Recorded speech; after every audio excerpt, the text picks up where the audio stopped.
we went out to a restaurant. The team was all together.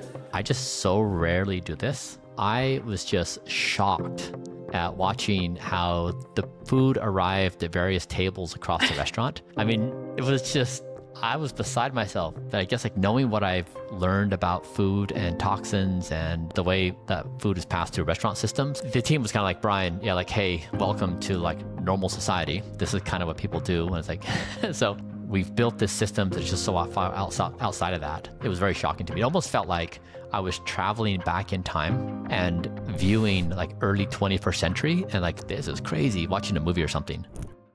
Today, everyone, welcome to the what is this? The Don't Die podcast. Yeah, that sounds great. Yeah, there we go. It's a Don't Die podcast.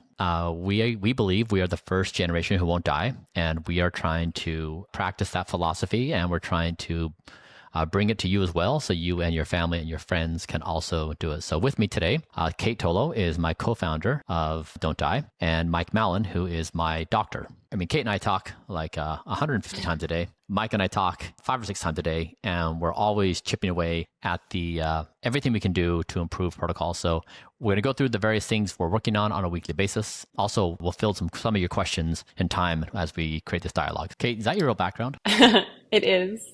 You I can are, prove it. You guys are killing me on the background. Are those vines? Yeah, they're fake. Oh no. What does that say about me? Kate is falsely alive.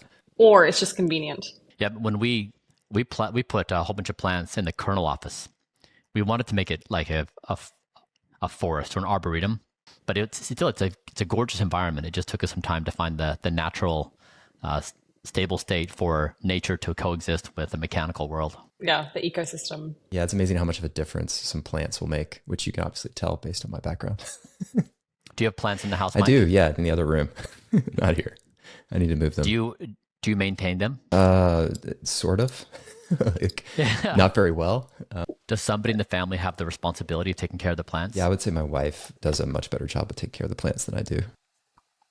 I wait until they wilt and then I water them. She proactively waters them. Signs of like leaving life. Yeah, Maybe right. that's like, because you were formerly an ER doctor, you're basically waiting for the plants to show up and be like, I'm in urgent need of some care. Yeah, unless you're dying, don't talk to me. Right. And you just triage the plants. Which one needs attention? If you're dying at a certain rate, like if death is imminent, I'll talk to you. That sounds about right. That's I like to think that I've changed, hopefully. I was going to say A little bit more future focused these days. I mean, entirely. No, you spend, basically all of your time on the frontiers of how to slow down the speed of aging and reverse aging damage. Pretty much, which is super fun. It's a way different experience than emergency medicine, that's for sure. What is that like emotionally and intellectually to like if you just contrast a day in the ER with like a day in our life together? Oh, wow. It like couldn't be any more different, to be honest. Like emergency medicine is just like banging your head against the wall all day long, in the sense that, you've got all of these issues in front of you that are secondary to a culture that doesn't value health, right? And it's the side effect of that is people get super sick, and then at the very end of life or at the end of their disease process, they come into the emergency department and they present to you like, hey, fix me. And you're stuck with all of these problems that are all ingrained in culture. And now my day-to-day is thinking so future focused, like years down the road, in terms of optimizing health rather than trying to reverse these terrible trends, or focusing on health, like, your health or someone else's health 20 years from now. And yeah, it couldn't be any more different, which is, I think, why I enjoy it so much. The ER was tough. It was tough on me. What do you think percentage of people that end up in the ER, how much of it could have been prevented? Oh, at least 90+%. I mean, eventually, most of that disease would eventually happen. But for emergency medicine, maybe 90 is a little aggressive, maybe 80%, because a lot of it is acute, like, trauma. You're driving down the road, you get in a car wreck, or you get appendicitis, you get gallbladder issues. Those are hard to prevent, right? Infections are hard to prevent. But the majority of what you see in medicine in general is chronic disease. Chronic disease is the most prominent issue in medicine these days, and so much of chronic disease is preventable. So quite a bit. When I hurt my hand years ago, I was holding that 5-gallon glass container, and it shattered a water jug, and it shattered in my hands, and it just lacerated both my hands. It severed the tendon on my left finger, my pointer finger. So I was trying to assess the damage, and my hand was just filleted. And I tried to close my hands, and this finger wouldn't go down. I was like, oh boy, this is a bad situation. And so when I went into the ER, the nurse looked at me. She's like, oh yeah, like we see like one of these situations a day. It's typically from the scooters where people come in. Yeah. And she's like, it's just like clockwork. And so now every time I see someone on the scooter rolling around, I'm like, please stop what you're doing right now. Don't do this. And she was saying like the day before they had this 17-year-old girl, beautiful girl, and she just destroyed her face with this terrible scooter accident. So, but when I went in there, I was going to say on the ER, I looked up in real time what the ER procedure was for the conditions of an injury like my hand, and it laid it out in something like a 19-step process. So when you're in the ER, how much are you following on routine steps, and how much are you basically making the call? Oh, that's a good question. There is a lot of routine in medicine. In traditional medicine, there are standards of practice that is very much routine. So the art of medicine comes in the diagnosis. It's putting the person in the right seat for them to go on their Disney ride, right? So there's lots of different Disney rides that are pre-planned, that are pre-organized, and it's putting them on the appropriate seat. So once you make the diagnosis, so much of care is standard, so very much, the majority of it. The challenge, not for a laceration of the hand, like your case is, that case, Bryan, is like, that's easy. Like I can close my eyes and take you through that journey, no problem. The challenge is when someone presents with a very vague complaint that could be 1,000 different things, and trying to figure out which one of those things it is. So that sure, like I have a headache or something, or belly pain, yeah, or I feel weak and dizzy. Like these things can be produced by thousands of different ailments, and trying to figure out which ailment it is the challenge. Mike, I don't want to just like spend this time interviewing you, but I feel like people I didn't know show we're up in the doing ER. Yeah. It's great. Let's go there. I feel like people like, what is the secret sauce? You show up in the ER. How do you get shit done? Because I feel like most people show up in the ER, and if you've never done it before, it's a war zone. Especially in America, right? It's like, what's the protocol? Wait, Kate, you're saying it's different than Australia?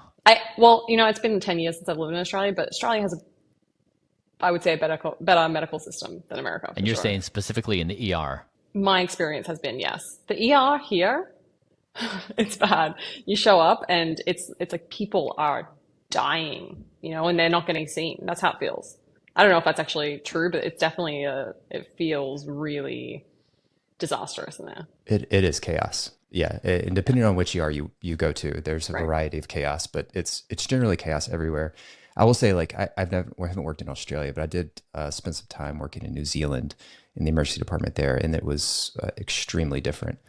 Mostly with the degree of providers, physician and nurses to patient ratio. It was much different. Whereas, in the States, on a regular shift, doctors are seeing, like 30 patients a day. Whereas, in New Zealand, you'd see maybe 10. So, 3x the level of effort over the same time frame. So it's chaos. There's, you're not as much putting out fires as you are just trying to stop the speed of the burn. And then there are some fires where obviously you have to, those fires require all of your attention. The severe traumas, the sick patients, the people coming in cardiac arrest, those are the ones that require all the focus. And then the people with the chronic illnesses that you're not really going to do much with, you just try to make sure they're not dying, and then you send them off to go back and see their regular physician. So it's hard to describe, but it is chaos for sure. So, like, Mike, if a loved one showed up in the ER, what would you recommend to them? I just have this. My mom just had an eye issue and she showed up in the ER, and it's like, what do you do? How do you advocate for yourself in the system when the system has its own procedures? And what would you give a recommendation to people? I like My ER friends are going to kill me. Yeah, exactly. I would, Exactly. We need them behind the scenes. yeah, I would tell them to, honestly, I would throw your complaints into an LLM and ask it what should be happening, and then make sure that that happens for yourself. If I'm being Yeah. totally honest, like, Just feels like we should like blur Mike's face right, and change scramble my his voice. voice and be Change like, my voice. we just referenced an anonymous source who's an ER doctor at some prestigious center. Doctors always Yeah. talk about how much they hate it when their patients Google their problems and then come to them with questions about their Google problems. But like that is such an active form of advocacy for yourself, and it's honestly so important in our system because our system is so broken. So if you're not asking the questions, you're going to be placed on that easy path, and it's going to be the easy path for the physician, for the nurse, for everyone in the system, because they're getting destroyed. They're getting like absolutely murdered on a day-to-day basis. Chances are good that they're burnt out. And if you're not advocating for yourself, you put yourself in a challenging situation. Yeah, and I feel like that stigma around Googling things is valid because we have this like cognitive bias toward catastrophe. And so when we like research something and it has the possibility of cancer, we like go down that path.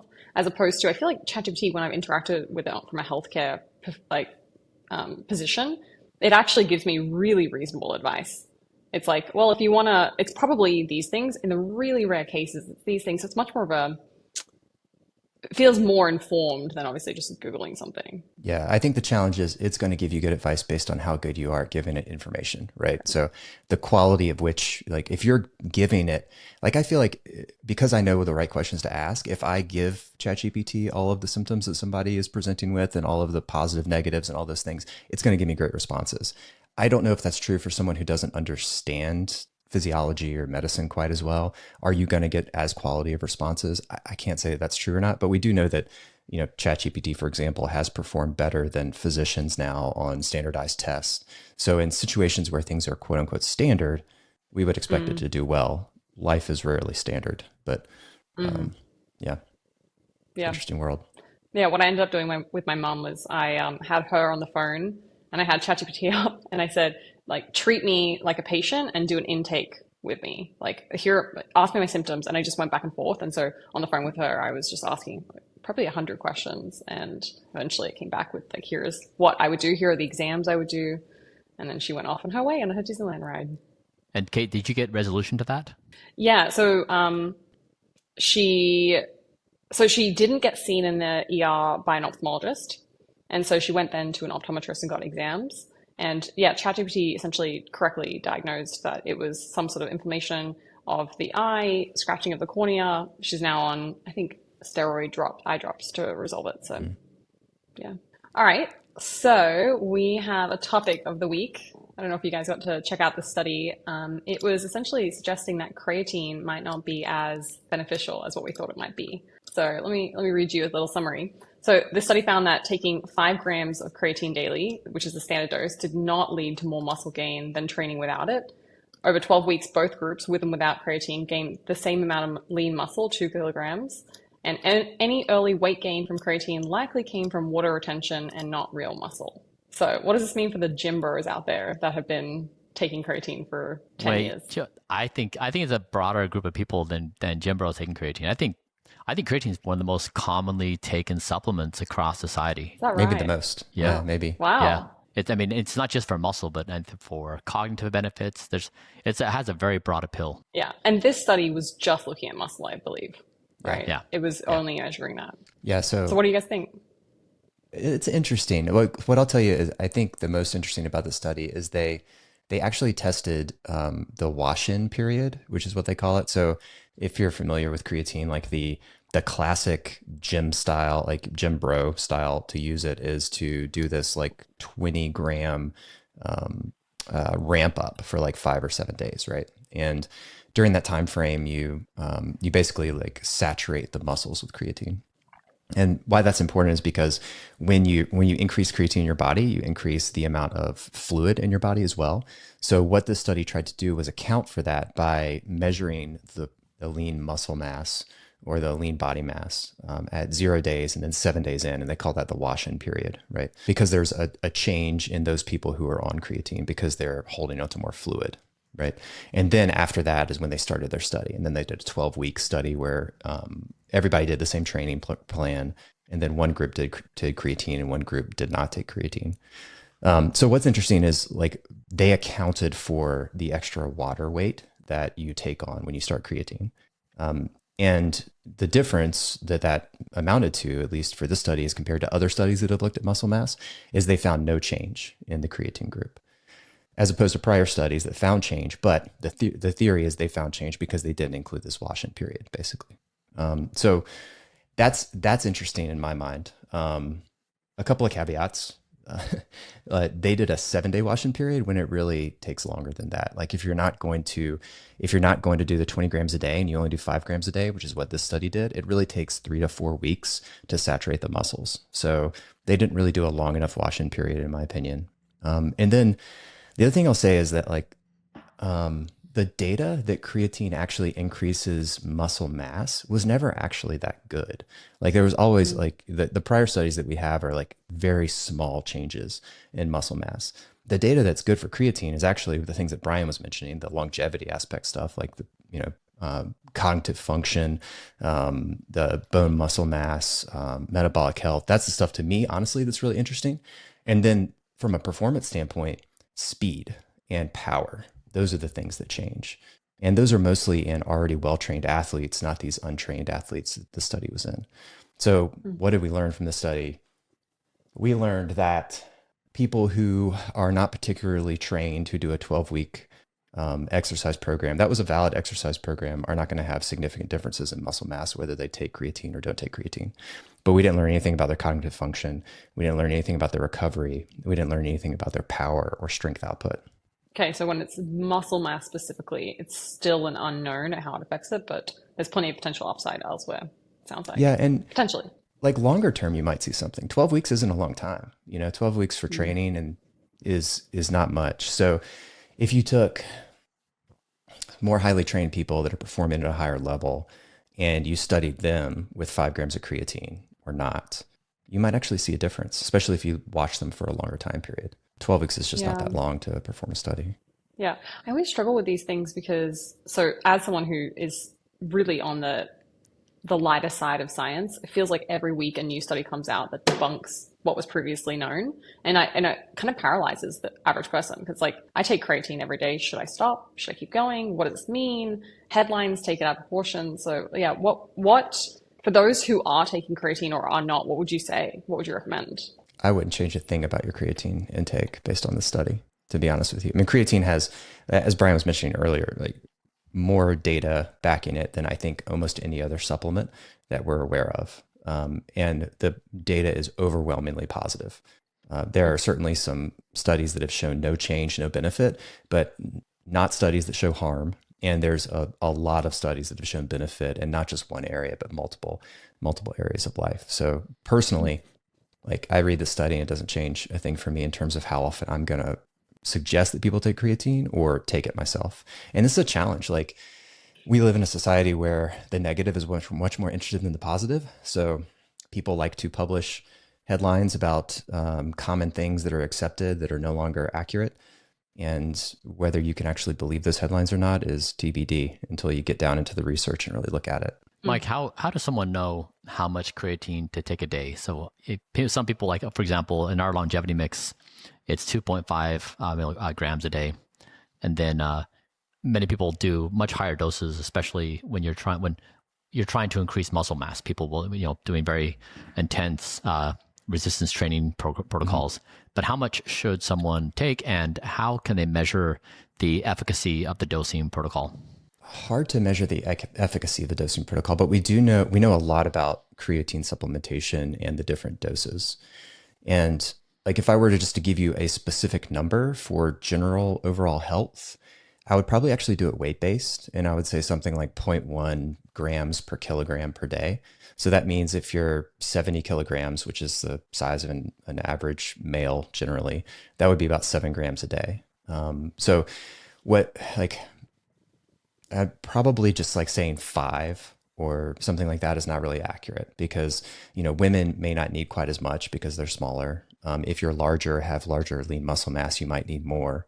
And it also depends a little bit on like what you're getting in your diet already. So if you're eating a standard American diet that's generally overall healthy, you're probably getting 1 to 2 grams a day already. So if you're getting that, you might only need 2.5 additional grams a day.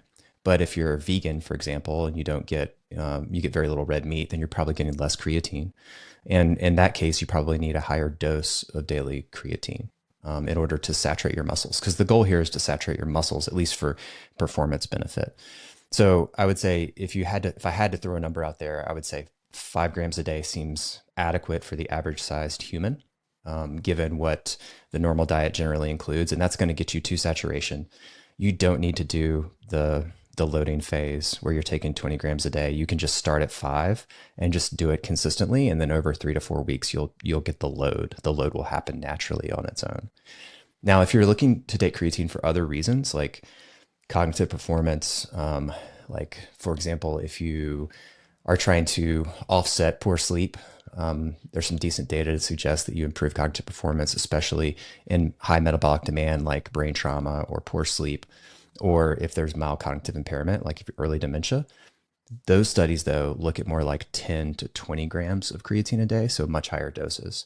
And there was one study that looked at total, like what is the max dose of creatine you could take. And we have studied up to 30 grams a day in people for up to 5 years with no significant downsides. So as far as we can tell, you take extra creatine, you pee it out. It's not a big deal.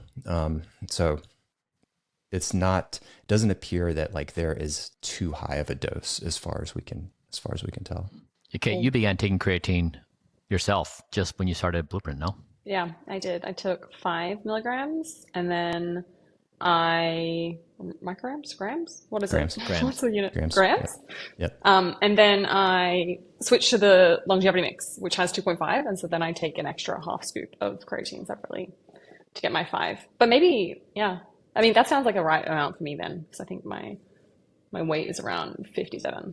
Yeah, so Mike, in summary, if someone is approximating 5 grams a day for an average intake, is there anything they're looking for in blood work that would help inform them about whether or not that dose is appropriate for them, whether they go up or down?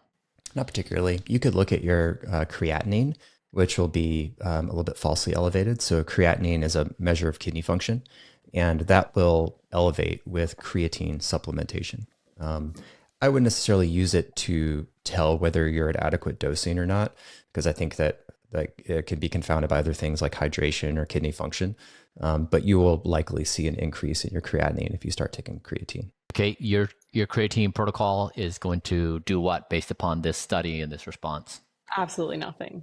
That's what I've learned. Keep pushing forward. Actually, I was thinking, I wish we had like a travel advisory equivalent for health, because these studies come out, they go viral, they influence society, but it's not contributing to some sort of like updated information platform. So it's like you have travel advisory, here's what's happening in the country, here's what you should know before you travel to Japan. Same thing for creatine, like go onto the website, it's like, okay, this new study came out, shouldn't really impact because of these reasons, here's what you should know, Wouldn't that be cool? That's true. You're right, because they hit, and then it somehow sits in the background noise of our health consciousness. And it's like, I thought I remember something like it didn't really help on muscle. And so like, why are you doing it? Right. It becomes shorthand, and then it somehow becomes truth. Yep.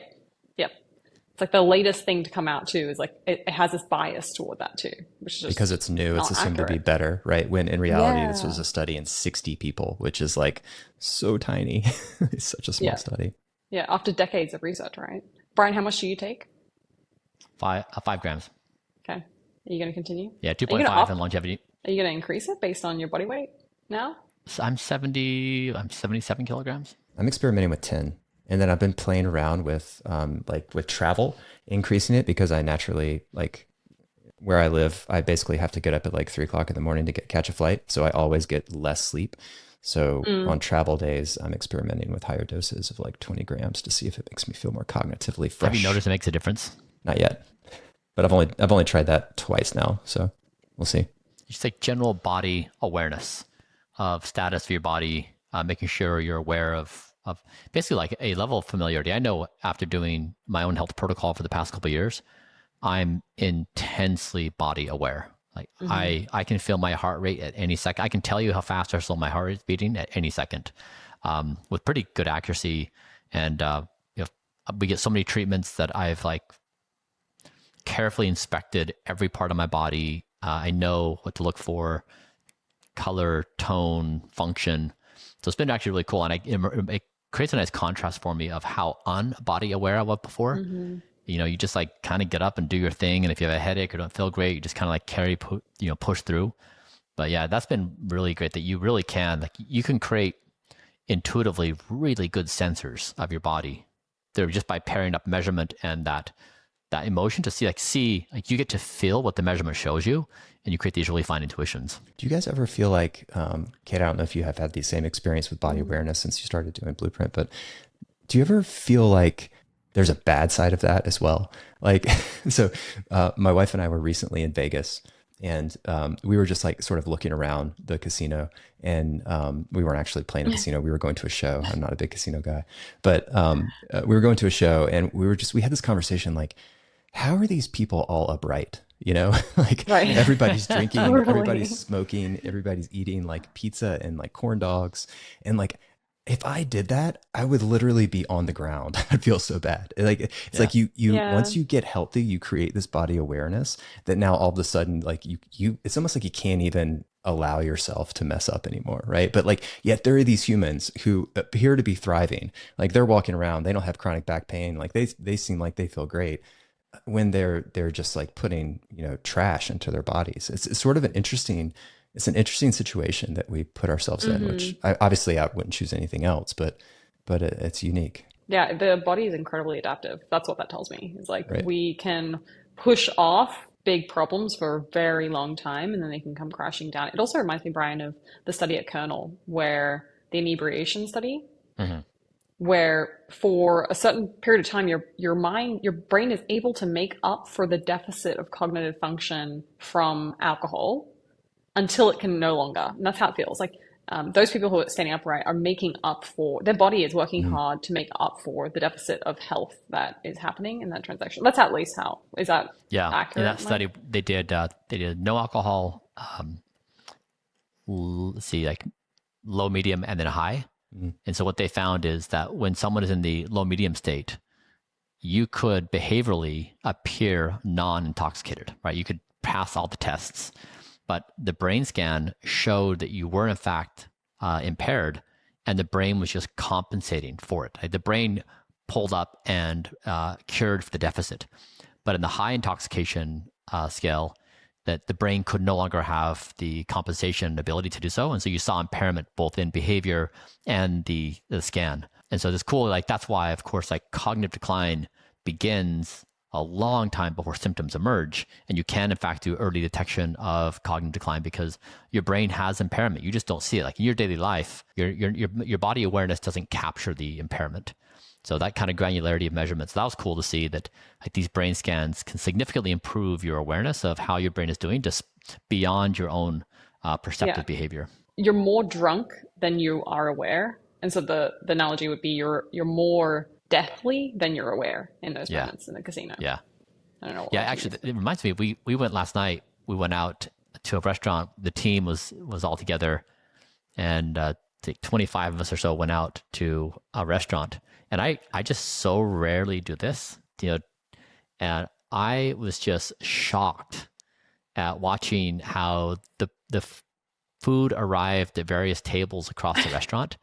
I mean, it was just I was this is beside myself. this is a health restaurant too. This is one of the like known health restaurants in Venice, in California. And it's like, Yeah, but I guess like knowing what I've learned about food and toxins and the way that food is passed through restaurant systems, I mean, the team was kind of like Bryan, yeah, like, hey, welcome to like normal society. This is kind of what people do, and it's like, so, but yeah, I guess I really, we've built this system that's just so far outside of that it was very shocking to me. It almost felt like I was traveling back in time and viewing like early 21st century and like this is crazy watching a movie or something.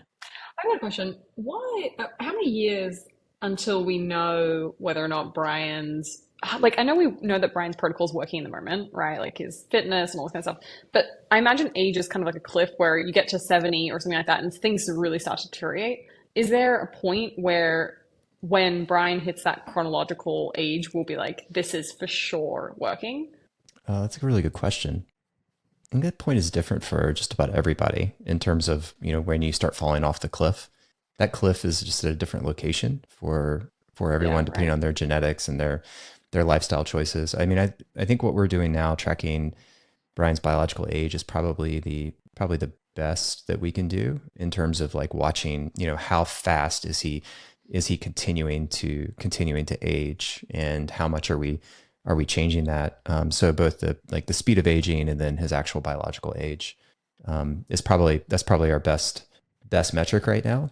And we're continuing to slow the speed of aging, so down to like less than what, zero point 0.5, which is pretty phenomenal. But theoretically, to at some point to not die, at some point we have to continue to slow that process, right? So more still needs to Hmm. happen in order to Hmm.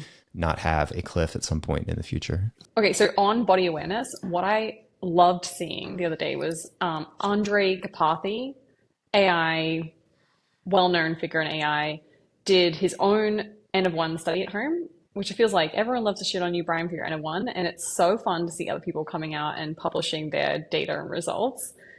So I'm going to read you this. So over 2 months, he tested four sleep trackers, so Aura, Whoop, Eight Sleep, and Apple. And what he found was Aura and Whoop were top tier. But what I was most interested in, I think this links back to the body awareness, was he said, overall, I say with absolute certainty that that Brian is basically right, and my sleep scores correlate strongly with the quality of work I'm able to do that day. When my sleep score is low, I lack agency, I lack courage, I lack creativity, I'm simply tired. When my sleep score is high, I can power through anything.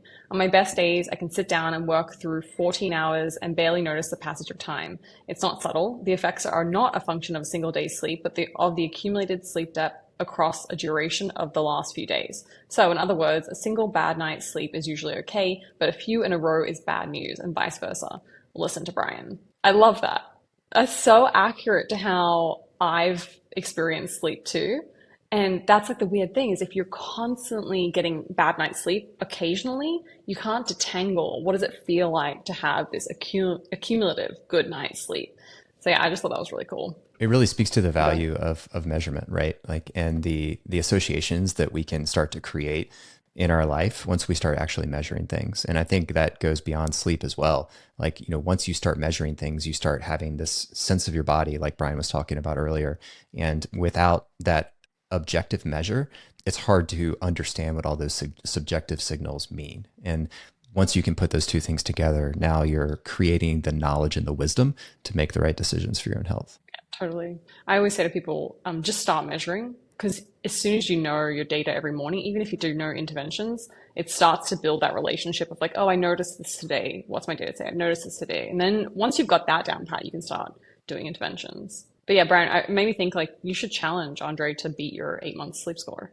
Yeah, but the thing I absolutely loved this right up. First, I mean, Andre is one of the most formidable intellects of our time. He's a founding member of OpenAI. He's a director of AI at Tesla's program for autonomous driving. I mean, he has been on the forefront of the AI revolution. And this is the contemplation that I had after selling Braintree Venmo was like, we are at this incredibly interesting moment in this part of the galaxy of we're evolving into a new species. And so my observation was that the most important thing we could do would be improving our own intelligence to see this moment for what it is and act wisely, not foolishly, but have wisdom beyond our capacity. And so my effort was primarily, it was first around kernel, which is if we can measure the brain and reveal the invisible things that happen in the brain and then pair that with AI, that would give us a vector to begin improving our intelligence at speeds which we otherwise can't.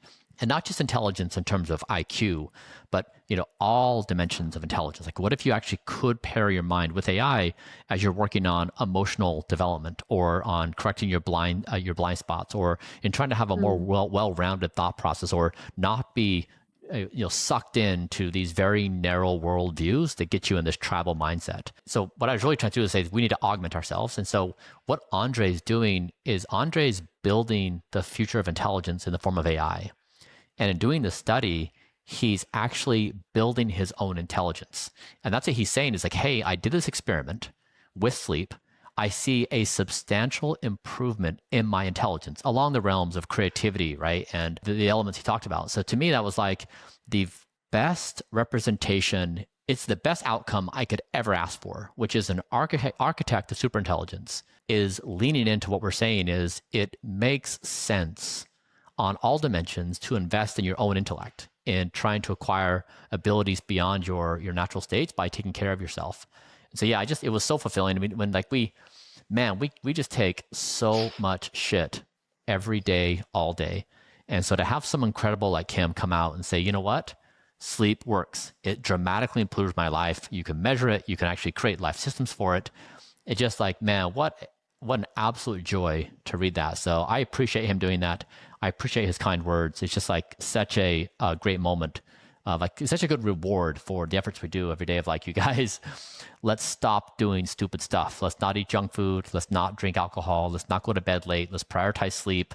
Let's like, let's exercise. Let's measure ourselves. So yeah, I was really excited about that. That's awesome. Yeah. I think that's a good place to wrap up. How did you guys feel? Yeah. I mean, do you think people are actually going to enjoy this? I don't know. Okay. Well, if you're still listening, put in the comments below, like, did this work? Yeah. What do you wish we did differently? Yeah, let us know. I'm excited. I think it's a cool format to be able to talk about what's happening this week. But yeah, so if you listened to the podcast and you enjoyed it, let us know. We had like, I think 6 or 7 more topics we didn't even get to today that we had outlined. That we had some stuff about some embryo selection technology that is currently in market and a bunch of other stuff. Mike, what was your take? How was today? Oh, that was great. I had fun. That's how I measure the quality of a podcast is whether it was fun or not. So that was a good time. Hopefully people enjoy it. All right. Thanks, you guys.